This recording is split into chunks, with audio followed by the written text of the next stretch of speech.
Hi everyone, welcome to Magnet Brains Hindi Medium. This is Palak Rakyani, your English educator.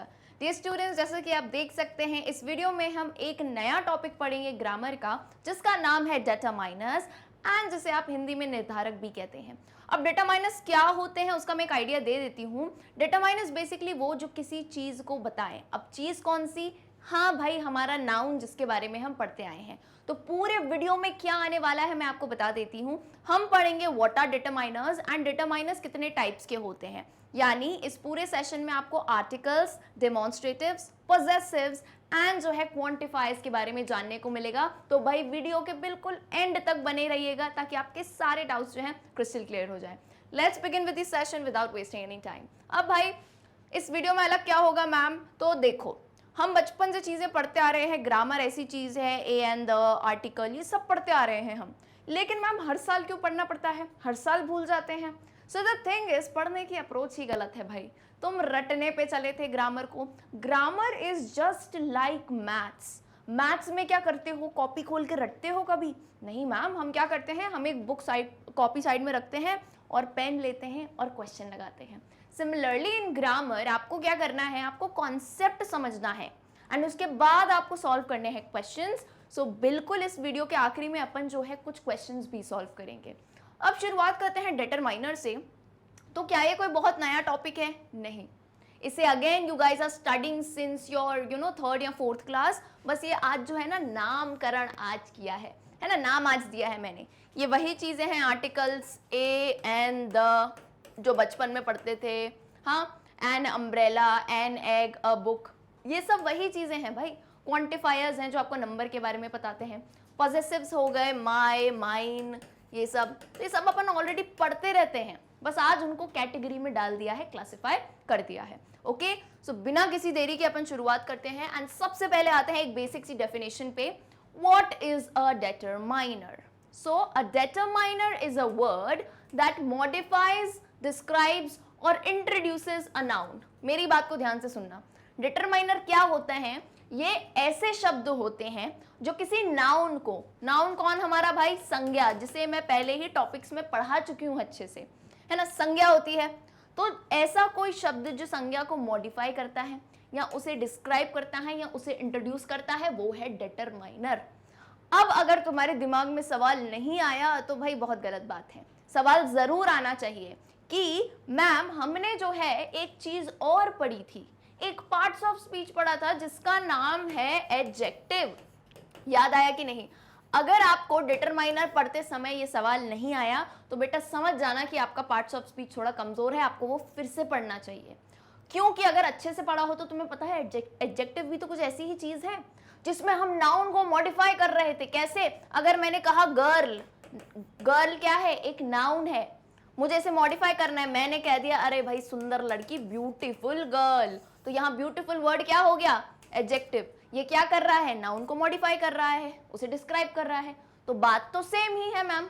तो क्या determiner और adjective एक ही होते हैं? ये सबसे बड़ा सवाल है जो आज तक बच्चों को कोई क्लियर ही नहीं करता, है ना। आप क्या करते हो? आप रट लेते हो, एडजेक्टिव भी कुछ होता है, डिटरमाइनर भी कुछ होता है, एंड एग्जाम में क्वेश्चन आता है तो कंफ्यूज हो जाते हो।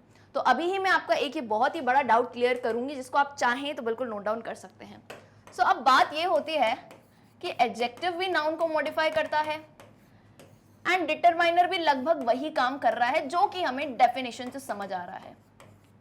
तो बेटा इसके बीच में मैं एग्जांपल से एक तुम्हें बहुत ही इजी डिफरेंस समझा दूंगी कि तुम्हारा जो एडजेक्टिव है ना वो डेफिनेट इंडेफिनेट नहीं होता है। कैसे? तो एक एग्जांपल लो।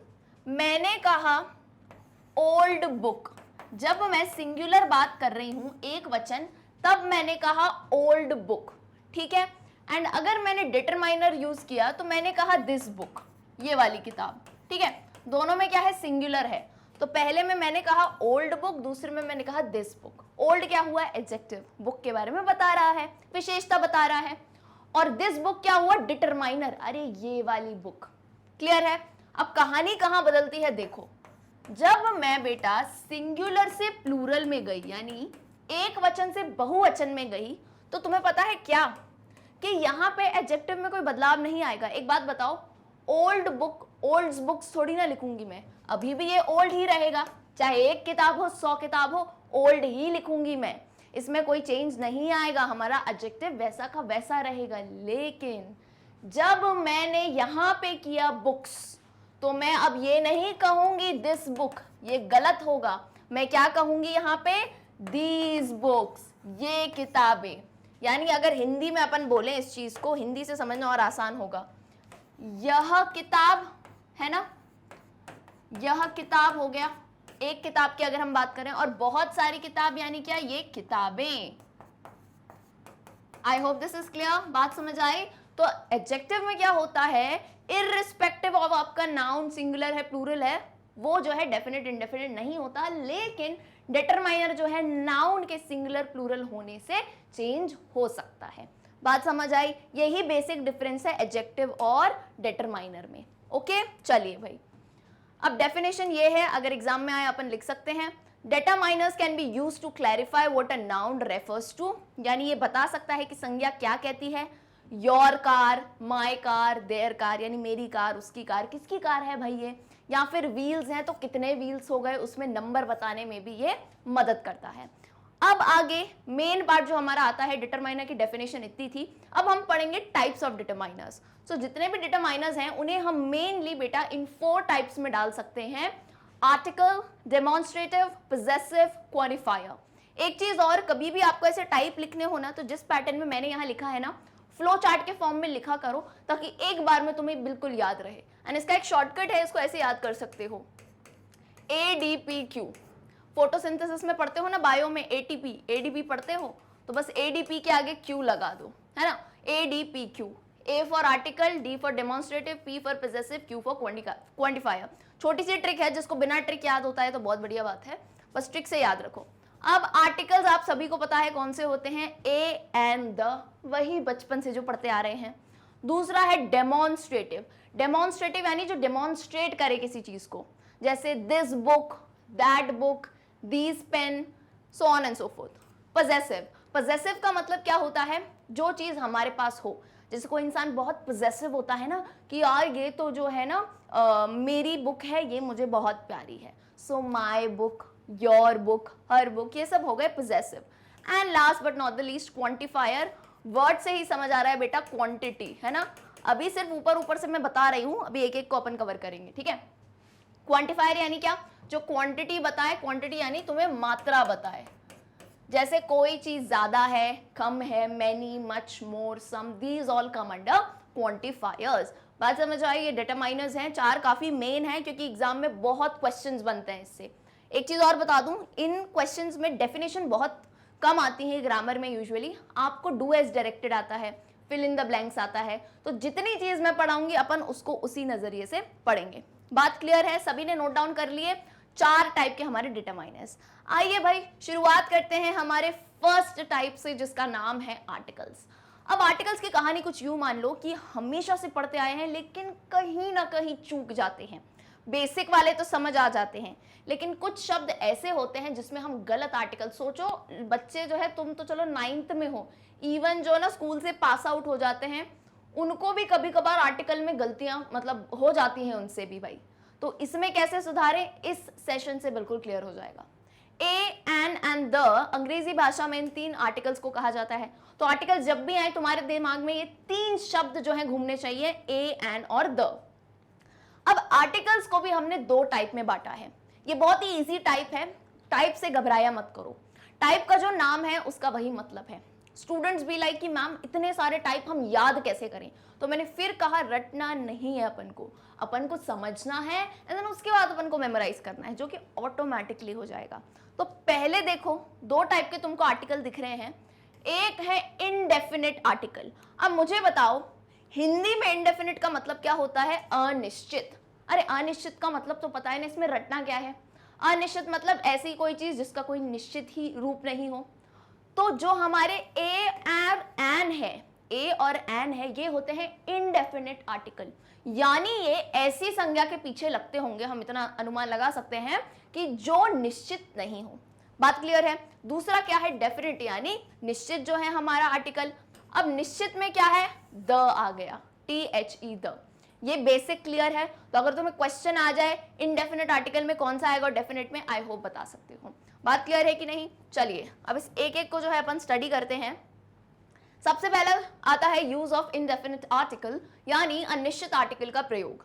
अब सबसे पहली बात है कि अनिश्चित मतलब क्या? मैं किसी भी रैंडम चीज की बात कर रही हूं जिसको मैंने शायद पहली बार देखा हो या कभी नहीं देखा हो। फॉर एग्जाम्पल, ये किसी व्यक्ति या वस्तु की निश्चितता को प्रकट नहीं करते हैं। तो अगर मैंने कहा आई सॉ अ डॉक्टर, मान लो कि मैं जो है ना बाहर बैठी हुई हूँ मार्केट में और मैंने देखा व्हाइट कोट में कोई इंसान जा रहा है, मैं नहीं जानती उसको, तो मैं मम्मी को क्या बताऊंगी? Mummy I saw a doctor, मैंने एक डॉक्टर को देखा। मेरे को नहीं पता भाई कौन सा डॉक्टर है वो, पर मैंने कहा मैंने किसी डॉक्टर को देखा, तो उस टाइम पे हम अ का इस्तेमाल करेंगे। लेकिन अगर मैंने कहा मैंने इस डॉक्टर को अभी देखा और जब मैं फिर से मुड़ के आई ना, मैंने फिर से उसी सेम डॉक्टर को देखा, तो अब मैं मम्मी को क्या कहूंगी? आई सॉ दी डॉक्टर, मतलब ये वही डॉक्टर है जिसे मैंने पहले देखा था। या फिर हो सकता है कि उस डॉक्टर को मैं पहचानती हूं पहले से ही। तो जब कोई चीज निश्चित हो तब आप द यूज करोगे, यानी आई सॉ द डॉक्टर का अर्थ है कोई विशेष डॉक्टर की आप बात कर रहे हो। लेकिन आप रैंडमली किसी की बात कर रहे हो तो आएगा। आप जैसे और एग्जाम्पल लेते जाओ। फॉर एग्जाम्पल, अब मैंने जो है मैं गली में निकली हूं, मैंने गली में एक डॉग को देखा, एक कुत्ते को देखा, मैंने क्या कहा? आई सॉ अ डॉग, मैंने एक कुत्ता देखा, चलो भाई कोई बड़ी बात नहीं है। अब ये वही डॉग है जिसने जो है ना मुझ पे बहुत ज्यादा भौंका था, है ना, कल मैं निकली थी तो बहुत ज्यादा बार्क कर रहा था वो। तो अब मैं क्या कहूंगी मेरी मम्मी से? आई सॉ दी डॉग, अरे भाई मैंने उस कुत्ते को देखा। तो अब समझ जाएंगे द डॉग यानी हम उसी कुत्ते की बात कर रहे हैं जिसने परेशान किया था, है कि नहीं? बात समझ आई? चलिए, सो ये तो बहुत ही बेसिक सी चीज हो गई। अ एवं एन का प्रयोग काउंटेबल नाउन्स के साथ किया जाता है। और कब प्रयोग करते हैं? जब नाउन जो है काउंटेबल हो। बेटा काउंटेबल नाउन क्या होता है? नाउन वाला वीडियो देख लेना, डिस्क्रिप्शन में लिंक दी गई है प्लेलिस्ट की। क्योंकि नाउन ये सब चीजें पढ़ के आओगे ना तभी आगे का समझ आएगा। लाइफ में कभी भी तुम ना कोई सीढ़ी स्किप नहीं कर सकते, है ना, तो सोचना मत शॉर्टकट से बिल्कुल ही भाग जाओ, धीरे धीरे चलती है स्टेप। तो जब डिटरमाइनर कैसे समझ आएगा? जब तुम्हें parts of speech, noun, pronoun, verb, adverb सब अच्छे से आते हो, तो वो सब मैंने पढ़ाया है, उसको पढ़ो एंड देन ही समझो भाई। काउंटेबल नाउन, काउंटेबल यानी क्या? किसी चीज की जिसे हम गिन सके। अब जैसे लड़का हुआ, एक रूम में कितने लड़के खड़े हैं, गिन सकते हो? बिल्कुल गिन सकते हैं। मान लो पेन है हाथ में, पेन गिन सकते हो। पर अब मुझे बात बताओ, वाटर, पानी को गिन सकते हो? देखो पानी की बोतल जरूर गिन सकते हो लेकिन पानी को नहीं गिन सकते हो तुम। ऐसे अगर मैं बोतल से पानी गिराऊं तो बताओगे कितनी बूंदे जो हैं गिर गई। तो ऐसी चीजें जिन्हें हम नहीं गिन सकते वो अनकाउंटेबल, जिन्हें गिन सकते हैं वो काउंटेबल। तो अ और एन जो है ना, उन्हें हम काउंटेबल नाउन यानी जो सिंगुलर होते हैं, एक वचन, उनके साथ प्रयोग करते हैं। अब इसका मतलब ये हुआ बेटा, मैंने कहा Mohan is a boy. Boy पहली बात तो काउंटेबल नाउन है, बिल्कुल है। सिंगुलर है, बिल्कुल है। अब मैं ऐसा नहीं कह सकती इज अ बॉयज, ये तो बचपन से पता है मैम क्या बता रहे हो। अ के साथ हम प्लूरल यूज नहीं कर सकते हैं, है ना। अ बॉय कहेंगे, अ बॉयज नहीं होगा। अ गर्ल कहेंगे, अ गर्ल्स नहीं होगा, ठीक है। तो किसके साथ यूज करते हैं? काउंटेबल नाउन हो और सिंगुलर नंबर हो। जब भी एग्जाम में आए इन दोनों जो है ना, आप टर्म्स एंड कंडीशंस को याद रखिएगा, ठीक है। अब दूसरा देखो, दिस इज एन अम्ब्रेला। ए और एन का यूजेज हम सभी को पता है ना, जिसे हम आगे भी डिस्कस करेंगे। चलिए, अब ये मेन पॉइंट आता है जहां पे बच्चों को कंफ्यूजन आता है। बच्चों को बचपन से ये पढ़ाया गया है कि ए और एन में से एन जो है ना, वो किन वर्ड्स के पहले यूज किया जाता है जो शुरू होते हैं ए ई आई ओ यू। हाँ कि ना मुझे बताओ, बिल्कुल बताओ। बचपन से यही सीखा है तुम सभी ने? अरे तुमने क्या, हमने सबने यही सीखा है। क्या? एन। एन कब लगाते हैं? जब कोई भी शब्द जो है वॉवल से शुरू हो। ए ई आई ओ यू। एन अम्ब्रेला हो गया, एन एग हो गया, एन आइसक्रीम हो गया। लेकिन यहां पे जो है ना गलती हो जाती है। ये कॉन्सेप्ट थोड़ा गलत है। आज इस चीज को जान लो और अच्छे से सुन लो, और आधा नॉलेज लेकर नहीं जाना, नहीं तो जाके बोलोगे पलक मैम बता रही है गलत है। पूरी बात सुन के जाना। क्या बात है यहाँ पे? ये कॉन्सेप्ट गलत है कि शब्द का जो है इनसे शुरू होना जरूरी है। यहां पे हम लेटर की बात नहीं कर रहे हैं। कोई भी ऐसा वर्ड जो वॉवल के साउंड से शुरू होता है। इस बात को 2-3 बार दोहराना और खुद में भी बोलना बेटा कि कोई भी ऐसा वर्ड जो वॉवल के साउंड से शुरू होता है उसके आगे एन लगाते हैं, ना कि सिर्फ इनके जो है शुरुआत के आगे। अब क्यों? क्योंकि एक बात मुझे कोई बताओ, आवर है ना, घंटा HOUR, इसके आगे क्या आता है? अब आधे लोग कहेंगे मैम आवर आएगा क्योंकि ये तो H से शुरू है। यही तो गलती हो जाती है ना, हर बार हर साल बच्चे यही गलती करते हैं। मैं क्लियरली तुम्हें बता रही हूँ, जो तुम्हारे एग्जाम में ये आएगा और तुम गलती करके आओगे। तो अभी ये कॉन्सेप्ट सुन लो, आर नहीं होता है। जब तुम आर कहते हो तो बेटा किसका साउंड आ रहा है, इसको मैंने पर्पसली हिंदी में लिखा है भाई, है ना। हमारी हिंदी भाषा बहुत बढ़िया है, जैसा बोलते हैं वैसा लिखते हैं। तो देखो अगर मैंने आर कहा तो यहाँ किसका साउंड आया, देखो बेटा आ का साउंड आया बेसिकली, है ना। तो आ क्या है, वॉवल का साउंड है, तो वॉवल का साउंड है एन लगेगा। तो इस कॉन्सेप्ट को दिमाग से इरेज कर दो कि सिर्फ जो है शुरुआत होता है इन वॉवल से, वॉवल के साउंड से अगर शुरू हो तो एन लगाना है। और अब एक सवाल और आता है कि मैम पहचानेंगे कैसे वॉवल का साउंड, कभी कभार समझ नहीं आता है। तो हिंदी हमारी मातृभाषा है भाई, बढ़िया भाषा है, हिंदी में लिख लिया करो साइड में, है ना। रफ पेपर होता है, रफ एरिया होता है, हिंदी में लिख लिया करो, जैसे मैंने यहाँ पे लिख के दिया है। अब इस चीज को पूरा पढ़ते हैं, ठीक। बात समझ आई हो तो बताना कि वॉवल के साउंड से शुरू होता है, ठीक। ए एंड एन के अर्थ में कोई अंतर नहीं है, दोनों का अर्थ है एक, है ना, दोनों का मतलब वन होता है, किंतु इनका प्रयोग मुख्यतः शब्दों की ध्वनि पर निर्भर करता है। क्लियरली दिया है, ध्वनि means sound, it totally depends on the sound. जिस शब्द के पहले इनडेफिनेट आर्टिकल का प्रयोग करना है, उस शब्द के अक्षर का उच्चारण यदि आ, ई, ए और ओ से हो, यानी ए, ई, आई, ओ, यू से हो, तो उसके आगे एन का प्रयोग करते हैं। यानी अगर ये नहीं हो तो ए लगाना, साउंड पे निर्भर करता है। कभी कभार बच्चों को ए, ई, आई, ओ, यू का साउंड नहीं आता है, तभी तो माना जाता है कि ना we Indians are very good at English. पता है आप लोगों को पता नहीं है, लेकिन बहुत सारे ऐसे फॉरेन कंट्रीज हैं जिनसे मतलब उनसे भी बेटर हमारी इंग्लिश है in terms of grammar and all. Why? Because यार हमारी हिंदी के तो मतलब नजरिए से जब हम पढ़ते हैं ना तो हम ग्रामर भी सही कर देते हैं। अब क्या होता है, वॉवल के साउंड नहीं समझ आते, तुम आ, ई, ए, ओ से कर लो, समझ आ जाएगा। अब जैसे देखो एन एरोप्लेन, एरोप्लेन को हिंदी में कैसे लिखोगे, ऐसे, ए का साउंड आया एन आ जाएगा। अम्ब्रेला में अ आया, ऑरेंज में ओ आया। अब आर में बच्चे कंफ्यूज, क्योंकि आर में मैम दिख तो हमें एच रहा है शुरुआत में, लेकिन आंखों का धोखा है भाई, तुम इसको हिंदी में लिखोगे तो कैसे आएगा, आर, तो आ का साउंड आया है, तो इसमें भी आएगा एन। ऐसे कुछ काफी कॉमन शब्द मैंने लिखे हैं, तुम चाहो तो इसे नोट डाउन कर सकते हो। मोस्ट कॉमन मैंने उठा लिए हैं, या फिर जो एग्जाम में पूछे जाते हैं जनरली, और जहां गलतियां करते हो, है ना। मोस्ट फ्रीक्वेंटली मिस्टेकन वाले जो वर्ड्स हैं वो मैंने यहाँ पे लिख दिए हैं, ठीक है। मोस्ट फ्रीक्वेंटली मिस्टेकन यानी ज्यादातर जिसमें गलतियां करते हो, तो वो गलतियां मैंने बता दी है। अब ये मत करना कि ये गलतियां पढ़ ली और ये एग्जाम में आई तो अब गलत नहीं करना। चलिए ठीक है, फिर क्या है, ऑनेस्ट मैन। अब ऑनेस्ट की स्पेलिंग में भी पहले एच आता है, लेकिन क्या बताया, साउंड की बात है। तो ऑनेस्ट को देखो कैसे लिखोगे हिंदी में, आ का साउंड आ रहा है तो एन आएगा। एग में तो एन आता ही है। अब देखो एम ए क्या होता है बताओ मुझे। एम ए एक मास्टर्स की डिग्री होती है ना, मास्टर्स ऑफ आर्ट्स कहते हैं इसको, एम ए डिग्री करते हैं ना लोग भाई। तो अब एम ए में क्या आएगा, मान लो तुम्हारे सामने कोई इंसान खड़ा है, उसने एम ए किया है, तो मैं उसको क्या बोलूंगी, he is a M A या एन एम ए।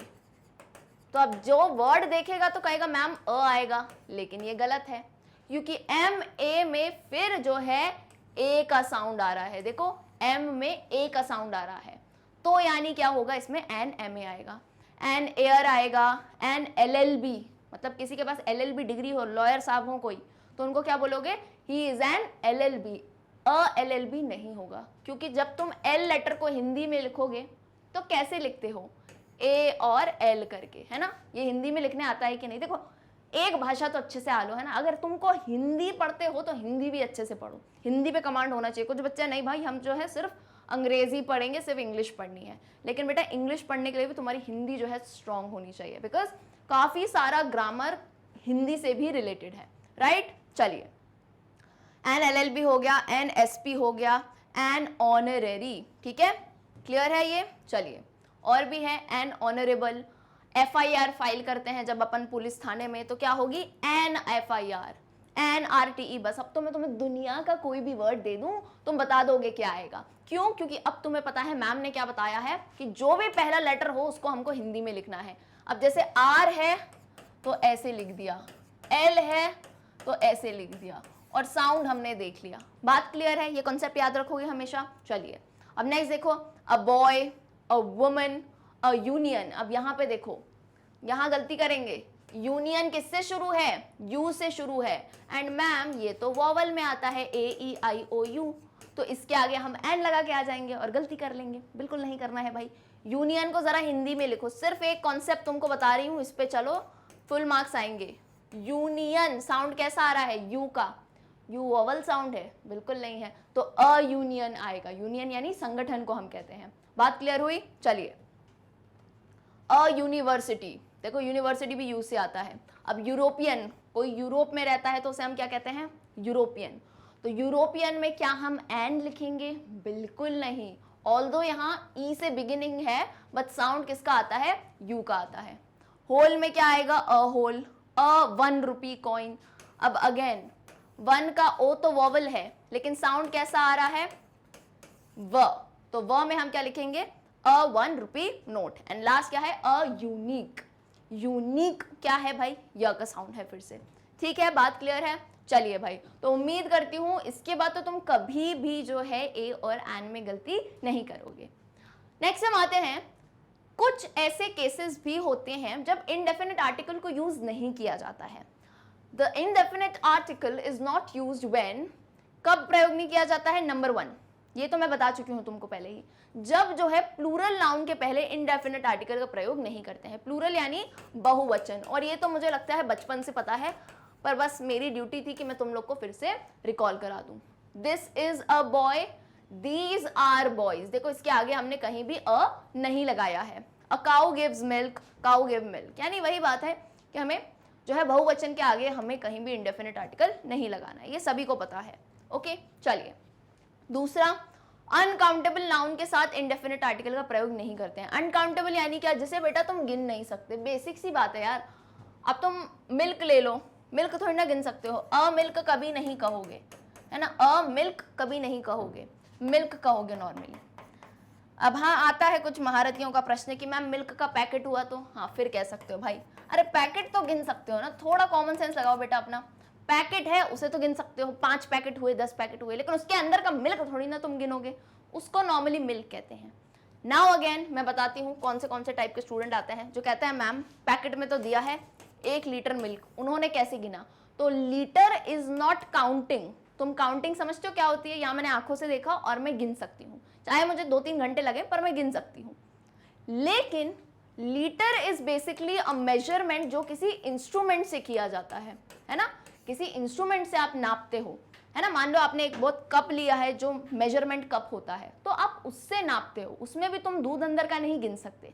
तो तभी जो है इन्हें हम क्या कहते हैं? अनकाउंटेबल नाउन कहते हैं। तो मेरे हिसाब से तो ये 3 टाइप के डाउट आते हैं। इसके अलावा भी कोई और हो तो मुझे जरूर बताना कमेंट सेक्शन में। ठीक है, क्लियर है? तो अनकाउंटेबल नाउन्स को आप नहीं गिन सकते जिन्हें, तो उनके आगे ए और एन नहीं लगाइएगा। थर्ड, भोजन के नामों यानी नेम ऑफ मील्स का प्रयोग जब सामान्य रूप से किया जाता है तब इनडेफिनिट आर्टिकल का यूज नहीं करते हैं। नेम ऑफ मील का बेसिकली यहाँ पे मतलब है, चाहे तुम बता रहे हो कि ब्रेकफास्ट खा रहे हो, लंच खा रहे हो, डिनर खा रहे हो, तब तुम जो है ना इंडेफिनिट आर्टिकल नहीं लगाओगे। For example, we have lunch at 2, यानी हम जो है दिन का खाना 2 बजे खाते हैं। सो मैं ये नहीं कहूंगी वी हैव अ लंच। हाँ, ऑल्दो खाना एक ही खाया था, लेकिन अ लंच हम यहाँ पे नहीं कहते हैं। She invited me to dinner. अब डिनर यानी क्या होता है? रात्रि भोजन। तो अ डिनर एंड डिनर ऐसा कुछ भी नहीं होगा। क्लियर है? बेसिक सी बात है, लेकिन क्या होता है ना, कभी कभार क्वेश्चन आता है तो बच्चे कंफ्यूज हो जाते हैं, तो कुछ रूल्स आप लिख लोगे तो आसानी हो जाएगी। ठीक है, तो नेम्स ऑफ मील के आगे अपन नहीं लगाते हैं।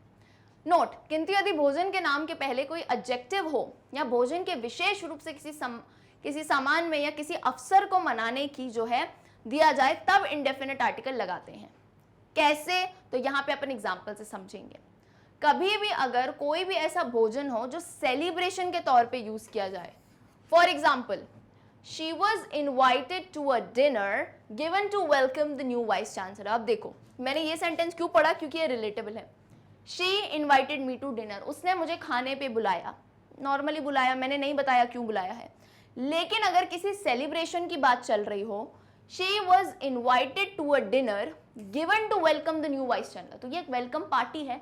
तो पार्टी में, सेलिब्रेशन में जब बुलाया जाए, तब जब खाने की बात की जाए, तब आप आर्टिकल लगा सकते हैं। जैसे they served us a good dinner. अब यहाँ पे मैम कोई पार्टी की बात तो नहीं करी, लेकिन बेटा मेरे डिनर से पहले क्या लगा है, गुड लगा है। गुड क्या बता रहा है, विशेषता बता रहा है, तो ये क्या हो गया, विशेषण, यानी this is an adjective. Okay, clear है, बात समझ आई। तो दो केसेस ये हैं, बहुत ज्यादा कॉम्प्लिकेटेड नहीं है, कि जब किसी सेलिब्रेशन की बात आए या फिर जो है आप कोई एडजेक्टिव का यूज करें नाउन से पहले, तब आप जो है आर्टिकल लगाएंगे। Okay, I hope this is clear. Next, fourth क्या है, प्रॉपर नाउन। प्रॉपर नाउन के पहले ए और एन नहीं लगाते हैं, ये हम सभी को पता है। प्रॉपर नाउन को क्या कहते हैं हिंदी में, व्यक्तिवाचक संज्ञा। अब मैंने कहा अ बॉय, अ गर्ल, ठीक है, ये तो कॉमन नाउन हो गया, कोई भी लड़का कोई भी लड़की। मैं बात कर रही हूँ राम की, तो राम तो प्रॉपर नाउन है, मैं कभी नहीं कहूंगी अ राम, नहीं भाई, राम तो राम है। यहाँ आप अपने नाम के आगे ही लगाओ, कितना अजीब लगेगा। अब मेरा नाम पलक है, मैंने कहा Aplak, Aplak is sitting there, Aplak थोड़ी ना होगा भाई, सिर्फ Palak is sitting there. We live in India, India proper noun है। Today is Monday, proper day की बात है। शी केम इन मार्च, तो यानी कोई भी प्रॉपर नाउन होते हैं उनके आगे हम ए और एन का इस्तेमाल नहीं करते हैं। नेक्स्ट हम आते हैं, अब इनडेफिनेट तो समझ आया, शुरुआत करते हैं डेफिनेट आर्टिकल की। डेफिनेट बस क्या है भाई, ऐसी कोई चीज जो निश्चित हो। सो द को डेफिनेट आर्टिकल कहते हैं क्योंकि इससे किसी निश्चित व्यक्ति या वस्तु का ज्ञान होता है। जैसे जब हम कहते हैं ही सॉ द डॉक्टर, तो इसका अर्थ है कोई विशेष परिचित डॉक्टर, यानी उसने द डॉक्टर यानी ऐसा कोई डॉक्टर, या तो जिसने उसे पहले देखा हो, या हो सकता है वो इससे इलाज कराता हो, या इसका जो है रिश्तेदार लगता हो, कोई भी हो, यानी वो इसे जानता है। डेफिनेट आर्टिकल का प्रयोग बहुत कुछ विद्यार्थियों के सामान्य बुद्धि पर निर्भर करता है। अब वही मैं बता रही हूँ कि कहीं भी जाओ भाई कॉमन सेंस की जरूरत है, तो क्लियरली आपको दे दिया गया है कि जब डेफिनेट आर्टिकल लगाया हो तो आपको कॉमन सेंस भी लगाना है बेटा। कॉमन सेंस कैसा, कि तुम्हें मान लो एग्जाम में सेंटेंस दे दिया गया एंड उस सेंटेंस में तुम्हें कहीं ना कहीं लग रहा है कि ये रिकॉग्नाइज्ड वाली बात है, तब तुम्हें भी द लगाना है वहां पे। अब बच्चे पूछते हैं मैम ऐसी कैसी जो है हमें दिव्य दृष्टि प्रकट हो जाए कि हमें पता चले कि यहाँ द लगेगा, तो बेटा इसे कहते हैं प्रैक्टिस। तुम्हें करनी होगी प्रैक्टिस बहुत सारे क्वेश्चंस की। होता क्या है, जब हम किसी की बहुत प्रैक्टिस करते हैं ना, तो हमारा ब्रेन यूज्ड टू हो जाता है और हमारा ब्रेन और नई नई चीजें सोच सकता है कि नहीं, और खुल जाता है और कॉमन सेंस डेवलप होती है। तो सिमिलरली जब आप यहाँ पे कुछ और एग्जाम्पल देखोगे तो आपको बातें समझ आएगी, है ना। निम्न दशाओं में जो है द का प्रयोग किया जाता है। पहला, जब हम किसी विशेष व्यक्ति या पर्टिकुलर नाउन की बात कर रहे हो, है ना। For example, mister Rajkumar is on the roof. अब यहाँ पे रूफ क्या है, छत पे हम कहते हैं। अब तुमने कहा मैम ये तो कोई भी रूफ हो सकती है, लेकिन तुम कॉमन सेंस लगाओ ना, हम किसकी बात कर रहे हैं, एक प्रॉपर नाउन मिस्टर राजकुमार, यानी ये कोई इंसान है पर्टिकुलर। अब पर्टिकुलर इंसान है तो मैं उन्हें देख रही हूं, मैं जानती हूं, तो मुझे पता होगा कि वो उसी रूफ पे चढ़े हुए हैं जो मुझे सामने दिख रही है ना, वो उसी पर्टिकुलर रूफ पे चढ़े हैं। तो यहाँ पे आएगा the roof. The principal asked the boys not to sit on the lawn during the lectures. अब देखो भाई यहाँ पे जो है बॉयज और लेक्चर्स के आगे जो है क्या आया है, द आया है। अब यहाँ प्रिंसिपल अगर किसी को सजा देगा तो कोई भी तो लड़के नहीं होंगे, पूरी मान लो 50 बच्चों की क्लास है, उसमें से 10 बच्चों को उन्होंने सजा दी, तो वो 10 पर्टिकुलर बच्चे होंगे, है कि नहीं। तो अब पर्टिकुलर लड़कों की बात हो रही है तो हम द लगाएंगे ना बेटा। The principal asked the boys, उन लड़कों को कहा not to sit on the lawn during the lectures. किस टाइम पे, लेक्चर के टाइम पे जो है लॉन में नहीं बैठे रहे। अब नेक्स्ट क्या है, I went to the club, यानी अब इस केस में दो समस्या हो सकती है। अगर आपको ऐसा सेंटेंस दिया हो रैंडमली कि we did not find a place so we went to a club. A club तब आएगा जब आप श्योर नहीं हो, लेकिन जब आप श्योर हो तो द आएगा, I went to the club. चलिए नोट, उपर्युक्त वाक्यों में रूफ, लॉन एवं क्लब का मतलब हर कोई रूफ या उससे नहीं है ना, यानी roof of his house. Lawn से मतलब है लॉन ऑफ द कॉलेज, जब प्रिंसिपल है तो कॉलेज के लॉन की बात करेगा, और क्लब से मतलब है कोई परिचित क्लब, है ना, इसलिए तो हम जो है द गए हैं भाई, वहां पे द लगाए यानी हम किसी परिचित क्लब पे गए हैं। बात समझ आई? क्लियर है? चलिए नंबर 2, उस वस्तु या व्यक्ति के पहले द का प्रयोग करते हैं जिसका वर्णन पहले किया जा चुका है। पहले यानी किसी सेंटेंस में आप उनके बारे में पहले बता चुके हो। For example, I saw a boy, मैंने कहा, मैंने एक लड़के को देखा। A man was going with a dog, और एक आदमी जो था एक कुत्ते के साथ जा रहा था। ठीक है, अब जब मैं उस लड़के की फिर से बात करूंगी ना, आई saw a boy, the boy was handsome, यानी जो है ना गॉसिप चल रही है लड़कियों के बीच में, तो एक दोस्त दूसरी को आके बताती है आई saw a boy and the boy was handsome. क्योंकि पहले में उसने बता दिया, एक लड़के की बात की है, तो दूसरे सेंटेंस में वो क्या लगाएगी भाई? द लगाएगी, क्योंकि वो उसी पर्टिकुलर लड़के की बात कर रही है। I hope it is clear. अब मान लो मैंने अपने दोस्त को बताया एक आदमी जो था ना वो एक कुत्ते के साथ जा रहा था, एंड अगर मैं उसी कुत्ते के बारे में बताना चाहूं तो मैं क्या बोलूंगी? द डॉग वॉज ब्लैक, और वो डॉग तुम्हें पता है ब्लैक कलर का था। बात समझ आई कि नहीं? क्लियर है? तो अगर आपका कोई भी नाउन पिछले सेंटेंस में यूज किया गया हो तब भी आप जो है आगे द का प्रयोग करेंगे। मूविंग ऑन थर्ड, अब यहाँ पे कहानी थोड़ी अलग है। यहाँ पे कोई भी प्राकृतिक वस्तु होती है, यानी जिनके समान कोई दूसरी वस्तु ना हो, उससे पहले भी द का प्रयोग किया जाता है। यानी बोलते हैं ना वन एंड ओनली चीज कोई होती है पूरी दुनिया में। फॉर एग्जाम्पल बेटा, सूरज, हमारे सन है तो द सन लगेगा, द मून लगेगा, the Antarctica, the earth, the sky, the universe, है ना। अच्छा, अब बच्चों का ये सवाल है कि मैम द मून, दूसरे प्लैनेट्स पे तो और भी मून होते हैं, लेकिन हमें दूसरों की बात थोड़ी ना करनी है, हम अपनी बात कर रहे हैं। तो हमारे अर्थ के हिसाब से हमारा एक ही मून है, तो हम द मून कहेंगे, है ना। मून आया, हमें पता है मैं उसी मून की बात कर रही हूँ। अब मैं जुपिटर के मून की बात करूंगी, उससे क्या मतलब, है ना। जब मैं नॉर्मली मून कहूंगी तो तुम्हें पता है मैं किसकी बात कर रही हूँ? धरती के चंद्रमा की। The universe, the east, the morning, morning तो हमें पता है पर्टिकुलर मॉर्निंग ही होती है, 10 तरह की मॉर्निंग तो नहीं है कि नहीं, सुबह सुबह होती है। So the morning, the world, the stars, the north, the sea. तो ऐसी प्राकृतिक वस्तुएं जिनके समान और कोई दूसरी वस्तु नहीं होती है, उनके आगे भी हम किसका प्रयोग करते हैं? द का प्रयोग करते हैं। आई होप दिस इज क्लियर। यहाँ पे एक चीज याद रखना, प्राकृतिक वस्तुएं हैं, ऐसे नहीं अब तुम इंडिया के आगे द इंडिया लगा दो, ऐसा नहीं होता है भाई। प्राकृतिक यानी जो आप नेचर की बात कर रहे हो, नेचर में जितनी भी चीजें हैं। चलिए नंबर 4 क्या है? ये बेसिक नॉलेज है भाई। जितने भी गल्फ होते हैं, जितने भी रिवर हैं, समुद्र है, महासागर हैं, आइलैंड का ग्रुप है, पर्वत है यानी चेन ऑफ माउंटेन्स हैं, नहरें हैं, या जितने भी ऐसे नाम हैं, उन सबके पहले क्या लगाते हैं? द लगाते हैं। आपको एग्जाम्पल मैंने दिए हैं, द बे ऑफ बंगाल हो गया, द ब्रिटिश आइल्स हो गया, Upper Ganges Canal, Persian Gulf, the Red Sea, the Arabian Sea, the Ganga, Ganga को क्या कहते हैं? द गैंजेस, है ना, द विंध्यास। तो ऐसी नदियां, समुद्र, इन सब के नाम के आगे भी क्या आता है? द लगाया जाता है। Okay, I hope this is clear. चलिए आगे आते हैं 5th, एडजेक्टिव सुपरलेटिव डिग्री या first, second, third, last only adjective pronoun के रूप में जाए तब द का प्रयोग किया जाता है। फॉर एग्जाम्पल, जैसे मैं आपको बताती हूँ, Vivekanand was the best speaker in the Congress of religion. अब तुम्हें एडजेक्टिव पता है क्या होता है कि नहीं? विशेषण। अब एडजेक्टिव में भी जो है ना हम टाइप्स पढ़ते हैं। एक होता है, एक तो सिंपल वाला होता है पॉजिटिव जिसे हम कहते हैं, उसको अगर हटा दो। एक होता है कंपैरेटिव, एक होता है सुपरलेटिव। ठीक है, फटाफट से इसको समझो। कंपैरेटिव का मतलब क्या? जो तुलना करे, जैसे हॉट, गर्मी है बहुत, हॉटर और हॉटेस्ट। ठीक है, ये हो गई 3 चीजें। तो हॉट क्या हो जाएगा? पॉजिटिव। हॉटर क्या हुआ? मैं कंपेयर कर रही हूँ कि Gujarat is hotter then Patna. ठीक है, तो ये हो गया कंपैरेटिव। और हॉटेस्ट यानी सबसे hot, Rajasthan is the hottest state, तो हॉटेस्ट क्या हो जाएगा? सुपरलेटिव। तो जब बोला जा रहा है फर्स्ट, सेकंड या लास्ट जो एडजेक्टिव प्रोनाउन होता है उसके आगे हम द लगाते हैं। विवेक आनंद वॉज द बेस्ट स्पीकर। अब बेस्ट क्या होता है बेटा? सुपरलेटिव। गुड, बेटर, बेस्ट सुना है कि नहीं?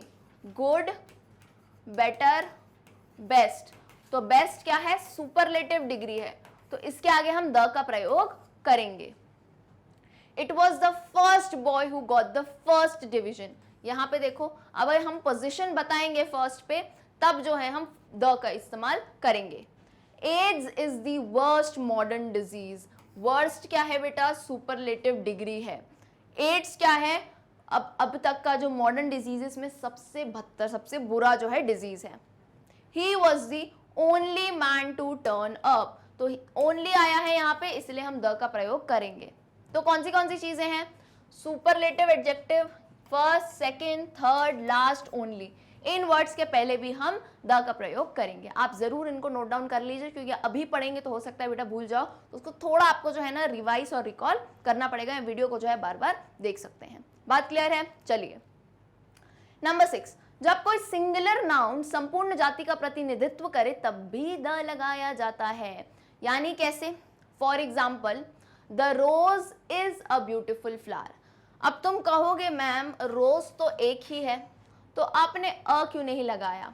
लेकिन मैं तुम सबको ये बताना चाह रही हूं कि गुलाब का फूल जो होता है ना, वो एक बहुत ही सुंदर फूल है।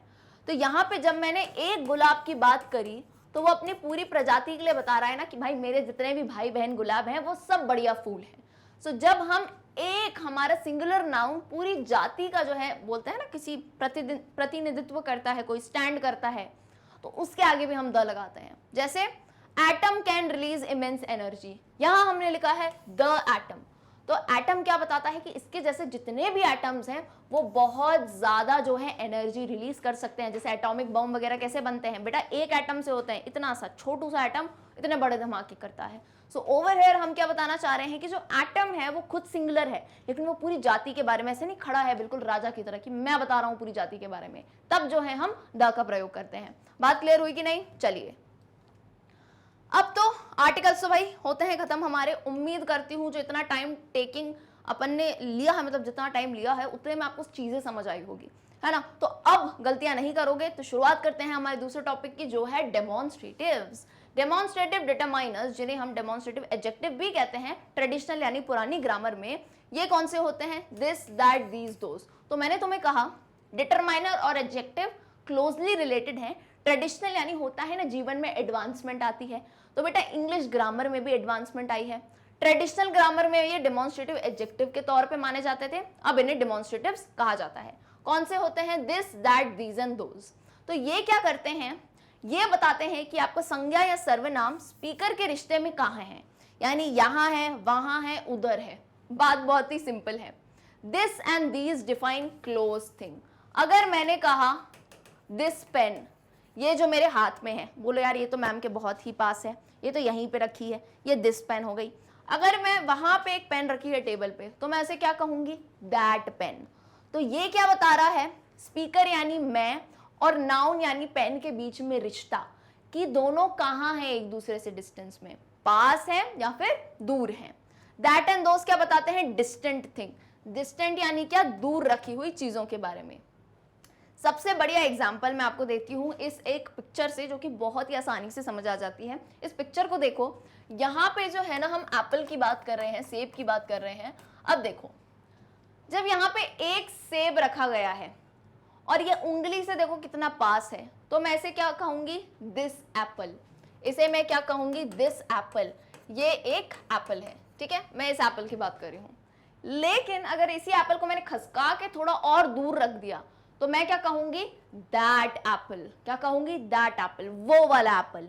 तो अगर हिंदी में मैम कैसे कहेंगे इसे? दिस हो जाएगा यह, दैट हो जाएगा वो, है ना, वो वाला एप्पल, ये वाला एप्पल, वो वाला एप्पल, ठीक है।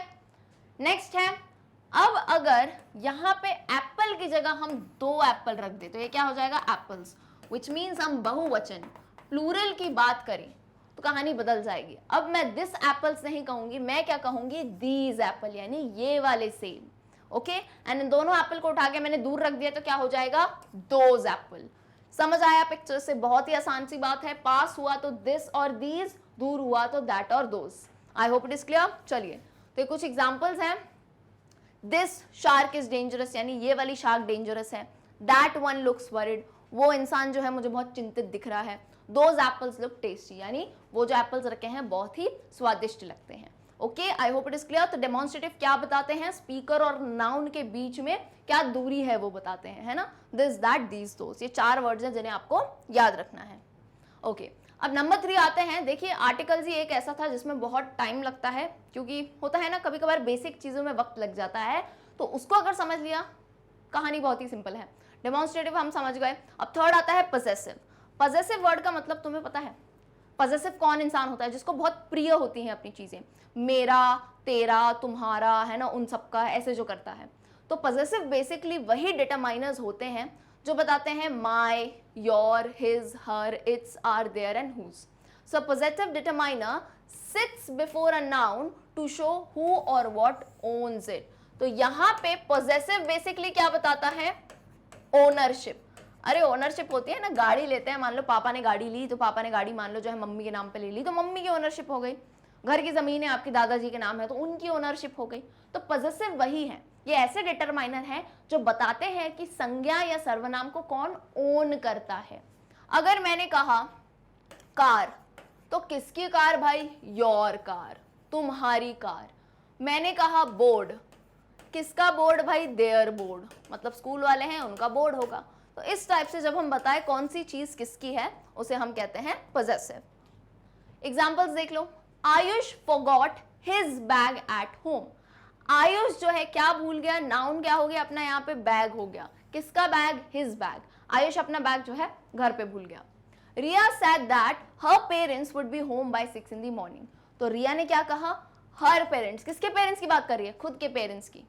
My dog was acting strangely when I was leaving to work. किसके कुत्ते की बात हो रही है यहाँ पे? मेरे, तो my dog। तो ये जितने भी वर्ड्स हैं my, her, your, ये सब होते हैं हमारे possessives. I hope this is very clear. चलिए भाई बढ़ते हैं हमारे नेक्स्ट टॉपिक पे।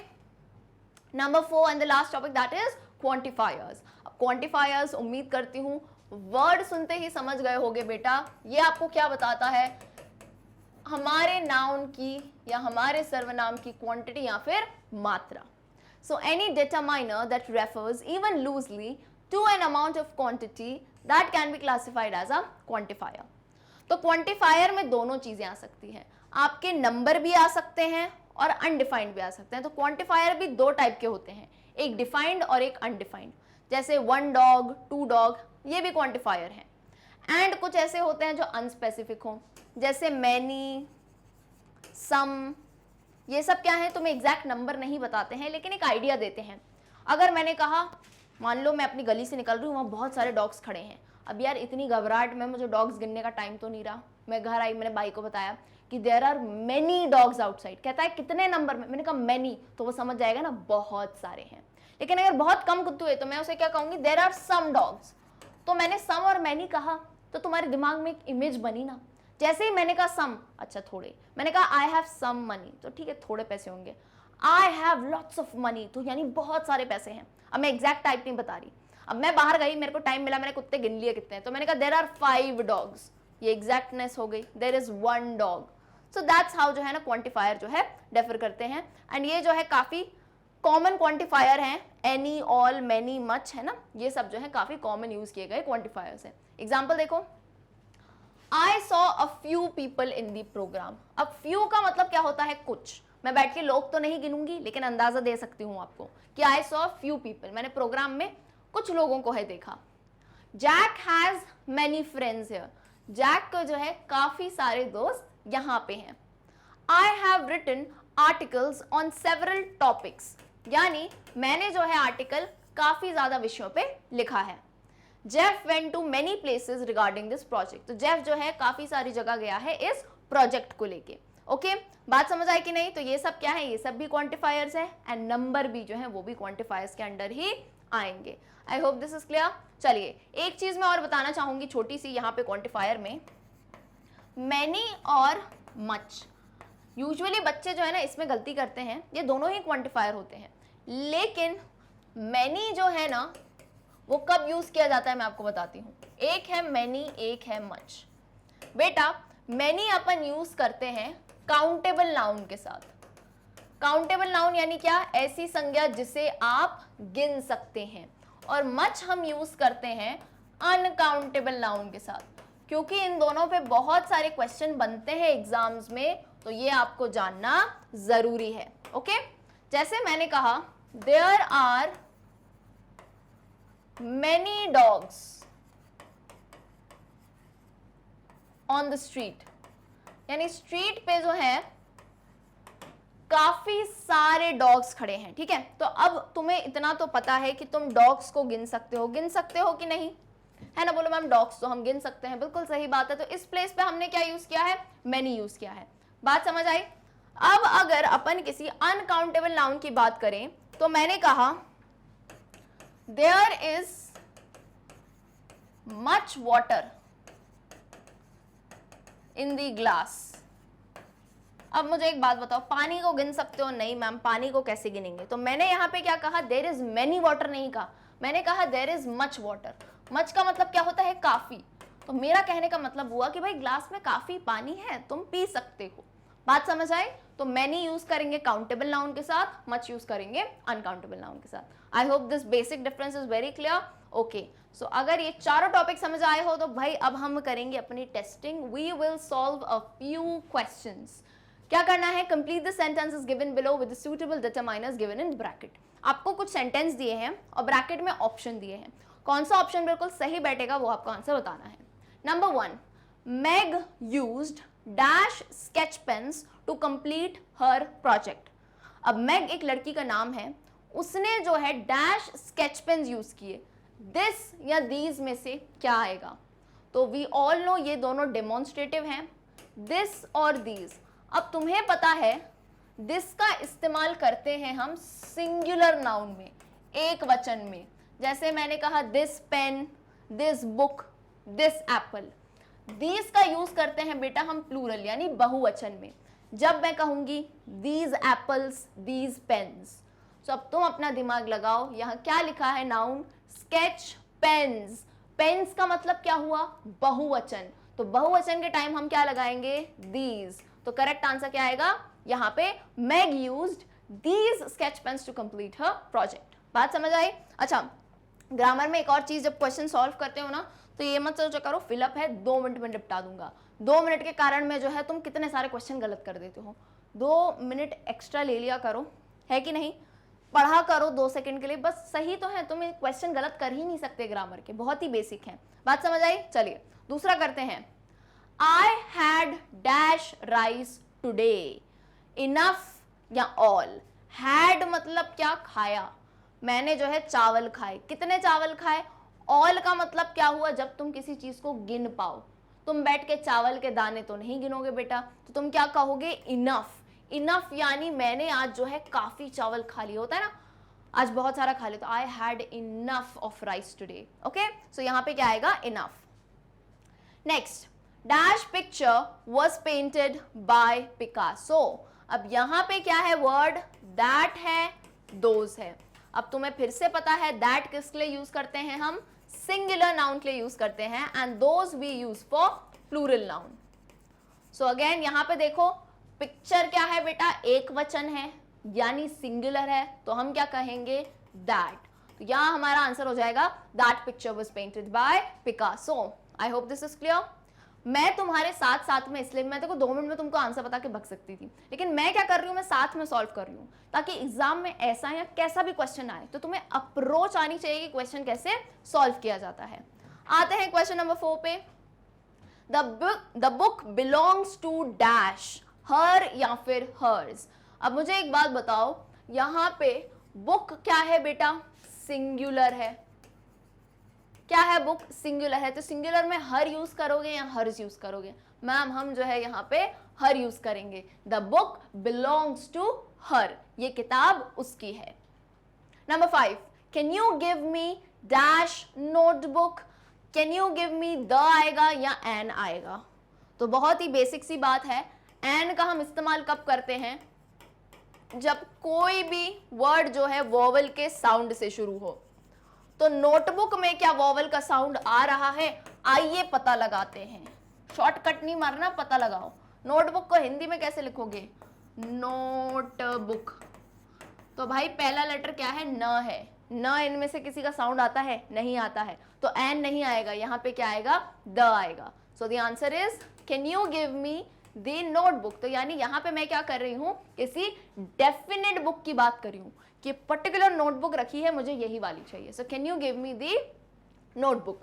6 वाला आता है लास्ट क्वेश्चन। मेव इज डैश ऑनेस्ट मैन। अब मेव किसी का नाम है, वो कैसा ऑनेस्ट मैन है, अ ऑनेस्ट मैन या एन ऑनेस्ट मैन। और मुझे उम्मीद है कि इतने अच्छे से मैंने समझाया है आर्टिकल कि इसका आंसर बता दोगे। अब बेटा ऑनेस्ट को हिंदी में लिखो, कैसे लिखोगे? ऑनेस्ट को हम लिखेंगे ऑनेस्ट, ठीक है। तो साउंड किसका आ रहा है? ऑ का साउंड आ रहा है, तो यानी इसमें हम क्या यूज करेंगे? एन यूज करेंगे। So Mev is an honest man. This is clear. इस टाइप के क्वेश्चन आते हैं, ऑनेस्ट और आर के ऊपर तो ऑलमोस्ट आता ही आता है क्वेश्चन। ओके चलिए, तो उम्मीद करते हैं इसमें गलती नहीं करेंगे। ये सारे क्वेश्चन तो मैंने कराए हैं भाई, तो आपकी अंडरस्टैंडिंग के लिए एक क्वेश्चन है कि आपने जो वीडियो में पढ़ा है क्या आपको समझ आया है? सिर्फ आप इस होमवर्क को सॉल्व करके मुझे बता सकते हैं। होमवर्क है, dash students were called to the principal's office.